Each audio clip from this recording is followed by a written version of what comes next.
Bullying and cyberbullying are serious mental health and school safety concerns. I'm here to share with you information on Texas's anti-bullying law, how bullying is defined, and what requirements and options there are for schools, parents, and law enforcement. In 2017, the 85th Texas Legislature passed SB 179, also known as David's Law. This law is named after my son, David Molak, who died by suicide in 2016 after months of relentless and devastating cyberbullying. The acts of violence against my son caused him to feel disconnected at his school, with overwhelming feelings of hopelessness and helplessness that no one could make it stop. It created a serious mental health crisis in my home. The correlation between suicide and bullying is complex, and the CDC recognizes bullying as an ACE, an adverse childhood experience that can have long-lasting consequences into adulthood. ACEs can lead to anxiety, depression, suicide, as well as chronic diseases such as diabetes, high blood pressure, and heart disease. Bullying is also a school safety concern. In 2019, the Department of Homeland Security issued their targeted school violence report in response to the shooting at Marjorie Stoneman Douglas High School in Parkland, Florida, and Santa Fe High School in the Houston area. They determined that 80% of violent school attackers had been bullied by other students. When discussing bullying and cyberbullying, it's imperative that we consider the potential negative mental health and school safety outcomes. However, just because a child is a victim of bullying, that does not mean that the child is going to take harmful action against themselves or others. Over the last 4 years, in recognition of the health and safety concerns around bullying, the Texas Legislature has updated the Education, Civil, and Criminal Code to protect all students involved. David's Law went into effect September the 1st of 2017, and it amended current law from 2011 to revise the definition of bullying and provided for intervention and expectations around investigating and reporting procedures for schools in Texas. It also specifically defines cyberbullying, school reporting requirements to law enforcement, and provides for civil remedies and increased criminal penalties for certain online harassment behavior. Let's begin with the definition of bullying through David's Law. The Texas School Safety Center checklist is a good resource to help determine if an act meets the definition of bullying under Education Code 37.0832. As you work your way down the checklist, carefully consider each area, and if an area does not receive at least one check mark, then the incident is not considered bullying as defined by current Texas law. Through David's Law, the definition of bullying was amended to include a single significant act.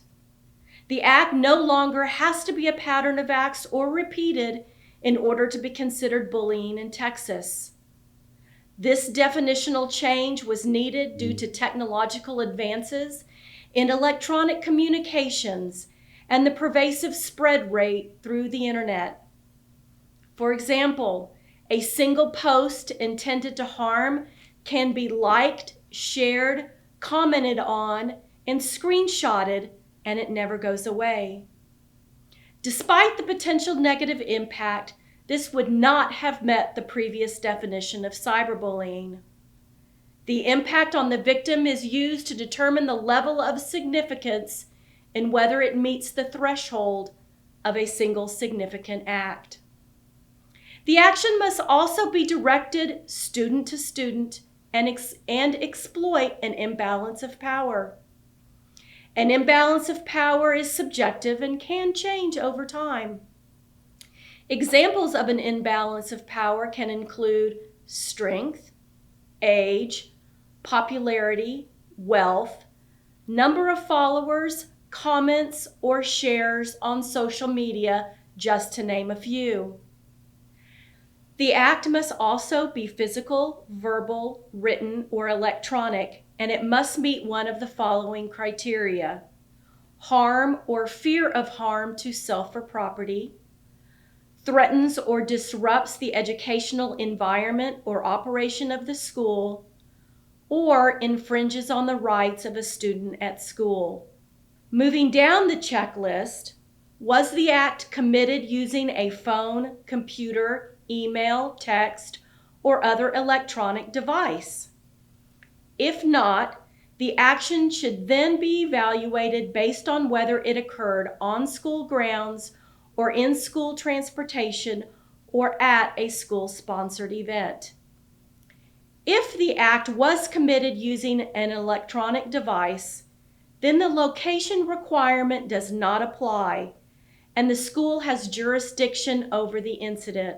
It's important to recognize that this is a significant change in the education code, and it gives schools the explicit authority to address cyberbullying that occurs off campus and outside of the school day if the act infringes on the rights of the student at school. Even if an incident does not meet the legal definition of bullying or cyberbullying, that does not mean that a school can't act on it. Every form of mistreatment should be addressed, even if it is not technically bullying. If the act meets the definition of bullying or cyberbullying, David's Law gives schools the authority to notify law enforcement if they feel a crime is committed. The school must also notify the parents of a victim of bullying within 3 days and the aggressor's parents within a reasonable amount of time. Schools must also provide a way for students to anonymously report suspected incidents of bullying and cyberbullying, and it also expands the disciplinary consequences to permit expulsion or transfer to disciplinary alternative education program. Lastly, David's Law also requires schools to provide counseling and/or rehabilitation referrals for the victim, the aggressors, and the bystanders of bullying. Other school mandates in David's Law include adopting a policy and including procedures that prohibit bullying and cyberbullying, prohibit the retaliation against a student who, in good faith, reports an incident of bullying, and prohibits disciplining a student who uses reasonable self-defense. David's Law also provides civil remedies for minors who are victims of cyberbullying.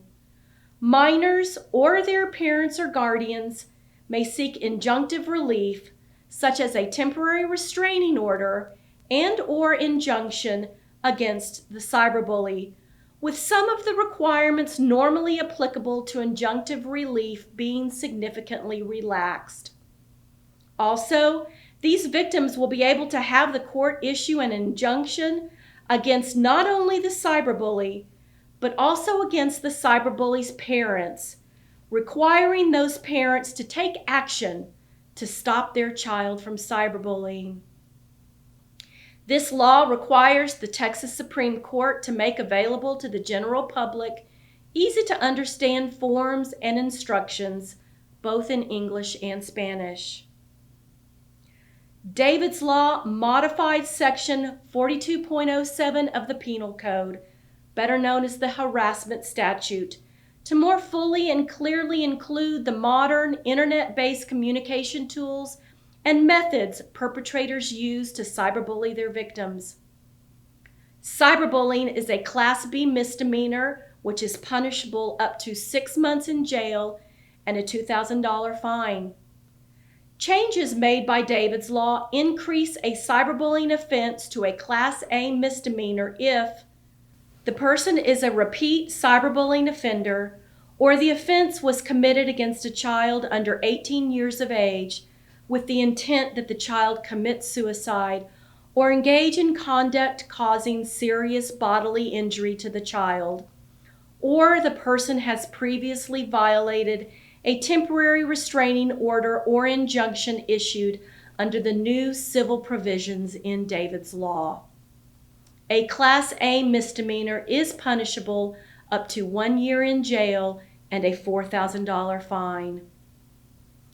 In 2019, David's Law was expanded through the 86th legislative session through provisions in the Mental Health Bill, HB 18, and the School Safety Bill, HB 11. Through SB 11, all schools are required to form and train a threat assessment team that is responsible for identifying, investigating, responding to, and reporting on behavioral threats, which by statute include bullying and cyberbullying, among other school safety issues. Additionally, the anonymous reporting tool required through David's Law was expanded to give school personnel the ability to anonymously report, as well as expanding the reporting of all matters of school safety. It's important to recognize that many schools have also opened their anonymous reporting tools to parents, although they are not required by law to do so. Suicide prevention and digital citizenship requirements were also addressed in the 86th legislative session, and those provisions will be included in the new health TEKS, which will likely go into effect next year. We all play a part in the prevention of bullying and cyberbullying.